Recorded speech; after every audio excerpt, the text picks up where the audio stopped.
Hello everyone, welcome back to another video. It is October 2020 and we are approaching the end of 2020 here. Just another 30 days left. Didn't really have a super eventful month, but a couple things to update everybody on. So for gross income for the month, made just under 6,000. I got a small bonus on that first paycheck in November, but nothing on the second paycheck. So right now, my base salary is about 73,000. So pretty good. I've gotten a couple of raises over the past maybe year and a half since I took this position, which currently I'm just working remote. This month I did interview for like a supervisor or a senior supervisor position, and so instead of being an individual contributor, the position is a leadership position, just like an entry level leadership position, I guess. Well, a level two. It's not a manager, but it's a supervisor, so just a higher level supervisor. Um, so my company bought a new building, and it's a smaller building in the same town that I work in, actually closer to my house. But I applied for that supervisor position for QA and QC. It oversees both groups, and I interviewed for the position and ended up getting the position. So is awesome. Yeah, great to see. So and it's with a really good boss. So a person that's worked at the company for a very long time. I think very highly of the person. So excited to start that. So I will start here like December the 15th, roughly, and right before Christmas. For the first couple years in the position, it'll just be getting the building up and running. So yeah, and building a team, interviewing people, getting people hired on. So I'll be responsible for like QC micro, QC chemistry, and then all of quality assurance for the site. So I might have like 12 to 14 employees on my team. But my base salary will move from 73,000 to 86,000. So pretty good jump, 13,000. I was pretty happy with that, and it's not honestly, it's probably less work than what I'm doing right now. It's just more management style work. So um, I think in my mind, I think of it just like I do the rental properties where sometimes you have to be patient and get the right people into the rental property or get the right people into the position. And so I'm going to make sure I do the hiring of the group, do my due diligence, take my time, get the right people in there. So yeah, that's exciting. We probably will not see my income jump up until January 2021 since I'm paid like in arrears, like 3 weeks behind. So, but yeah, so here in a couple weeks, I'll switch over to that position. It is on site rather than remote. I guess I could work remote if I want, but it's yeah primarily based on site. So which I'm fine with. I'm honestly after the last 9 months, I think I'm ready to get back on site and get out of my spare bedroom upstairs. So. But yeah, gross income for the month was just under 6,000. Ended up making or paying about $1,000 in taxes. Put 1,600 in my 401k, and the same $280 in my employee stock purchase plan, and then took home just over 3,000. For my wife, one of her classes ended, and so she didn't get, she obviously didn't get paid for that one class. So she's just wrapping up one more class before Christmas break. So that's the extra income that you see on top of her normal pay here.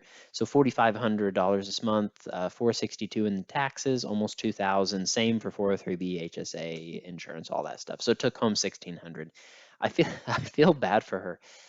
She makes 4,500 but only takes home 1,600. So her and I are very aligned though. We're very much on the same page of like what our goals are financially. And so she's perfectly fine like putting as much money away as she can of hers. And so it's just kind of funny, like 75% of her money is put into either insurance or HSA or 401ks, and then the rest, little tiny bits paid in taxes. And then other than that, yeah, that's about it. So but yeah, it's working. So we'd rather put it in 403bs and HSAs and 401ks right now and save that money on taxes versus bring home a bunch of money and then end up paying way more in taxes. So that's kind of the current strategy. For rental income, made $2,312 this month, so pretty good. Just a forewarning for next month. I've already sent out the invoices for December, and next month's income will be a little bit lower. And so I'm pretty happy with both of these tenants. No, I guess not pretty happy. I mean, they're paying every month. Like I pop by and check out the property. outside and not the inside. But they take care of the house like better than I take care of my own house. I feel like they're very clean, like they're very, taken care of. So I want to reward people for doing the right thing.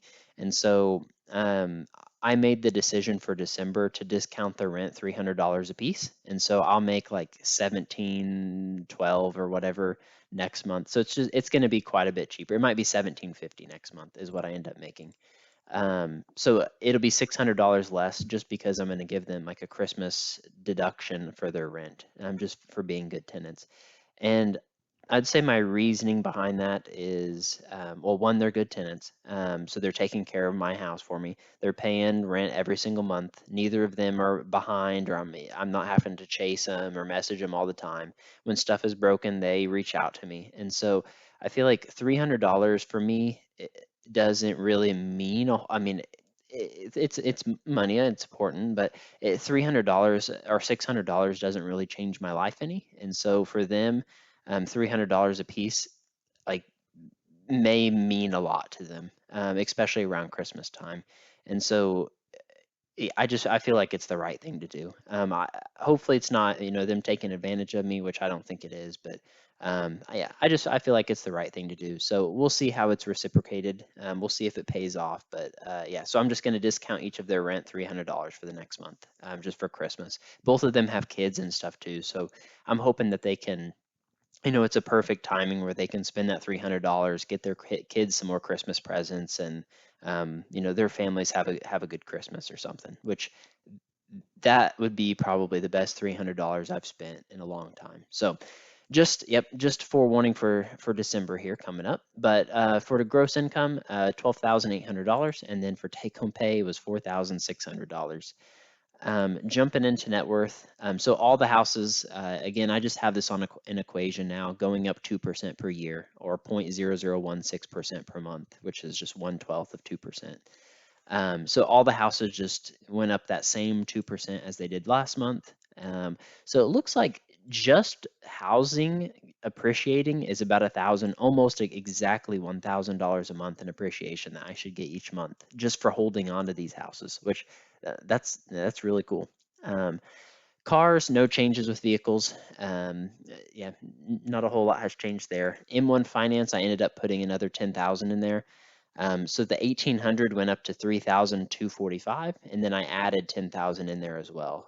So it's doing pretty good. As soon as I put the 10,000 in there, it just evenly distributes it to the, what I went over last month. So I think I'll keep doing that, just slowly dollar cost averaging in. I may do, like, I'm at 95,000 in cash right now.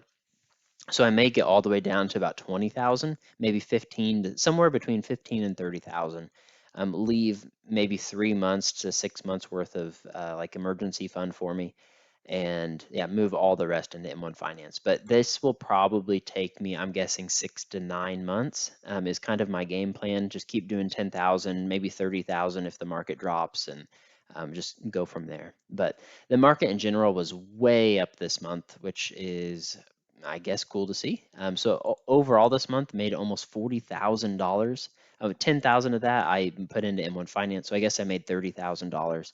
HSA went from 23 to 26,000. My 401k went from 90,000 to 104,000. So just this month it was up 15 or 16%. It's just, it's insane. Like this, I'm so glad that I picked this Fidelity Growth Co-K Fund. FGCKX was the ticker. Yeah, I mean, there wasn't a whole lot in my 401k to choose from, but I'm pretty happy with myself that I chose the FGCKX. So it seemed like the best option, and it's been really performing well for the past like 18 months, maybe 12 months. But employee stock purchase plan, my company went up pretty good this month too, so it's at 12,400. Again, we're manufacturing a lot of the COVID vaccines out there, so it's, I guess, the hot stock right now. The COVID manufacturers, like Pfizer and Moderna, are the big ones, and then the companies that are actually doing the manufacturing for those companies, all of them are just skyrocketing up in price. So Thankfully, one of my companies is one of those. So not Moderna or Pfizer, but a contract manufacturing company that manufactures for one of them. So yeah, we've been doing good, still hiring a ton of people. Things are getting super busy, but my life will probably slow down quite a bit with this new role. So it will definitely be a change of pace. Um, my wife's 403b though is up about $8,000 compared to last month. So I just feel like I've been saying this I think for the past year, except for March. I just feel like we're at all-time highs. Like I don't see how things could go any higher, but it's not really changing my investment strategy. I'm still just putting money from my 401k in, dollar cost averaging slowly. So whether it goes up or down, it doesn't really make too much of a difference for me. But yeah, so made about $40,000 this month just in investments. And then for debts, I just paid the minimum payments on everything again. So I'm at minus 235 on house number 4, the house my wife and I live in. House number 5, I'm at 91,000, and then house number 7, I'm at 95,000. Only other thing I didn't really update here is house number 6, the house that I'm flipping. It's been almost a year now, and so I am maybe 50 to 60% done with the house side, and I have the garage completely done. I just have the insulation and paneling and stuff kind of piled up in like a corner of the garage, and so I'll rent a giant roll-off dumpster here pretty soon and get all that thrown away. I'm just trying to get a little bit further in house number 5 with the deconstruction, and then yeah, I'll throw it all in the dumpster. It'll be completely gutted, and the plan is just to list it back for maybe 50 or 60,000. So that was kind of the game plan all along. I don't know if I'll sell it for 50 or 60,000. I'm hopeful, but I paid 20,000 for the house, and if I sell it for 60,000, I'll make $40,000. And I have the electricity turned off, I have the water turned off, I have like there's no utilities, no trash or anything like that at the house. So I don't know if I've paid really anything to hold on to the house. Taxes, but taxes really aren't that expensive for this house since it's in such rough shape. So it's been pretty inexpensive. So I think this was a pretty smart decision, like to just hold this house, um, and flip it in this manner. But I may update more on that next month at the end of the year. So yeah, so I'll discuss more and get more into detail next month on that. But overall cash right now, it dropped about $10,000. That's because I put that money into M1 Finance, and so I'm at $95,033 in there. And then rental checkings account, just exactly a year now since I rented out house number 5 here, and yeah, I mean, I went from $1,300 all the way up to almost $9,000 in the last year. So the property seemed to be cash flowing pretty well. I'm pretty happy with that. I do know that at some point I'm going to have to put a new roof on house number 5, so I'll probably get up to 12 to 15,000 before I pay for that new roof. But that's kind of the game plan, and that should increase the property value some on house number 5 too. But wrapping up November, net worth went up about $31,000, so I'm at $632,101 net worth at the end of the month. So I actually need to do the goal pace here, so just bear with me for a second. I probably should have done this before, but we're at 632, 100. So this is kind of I don't normally show this, but this is my goal pace tracker. So to be a millionaire by the age of 30, I should be at a $450,000 net worth, but I'm actually at 632,000, and so I just bring this down.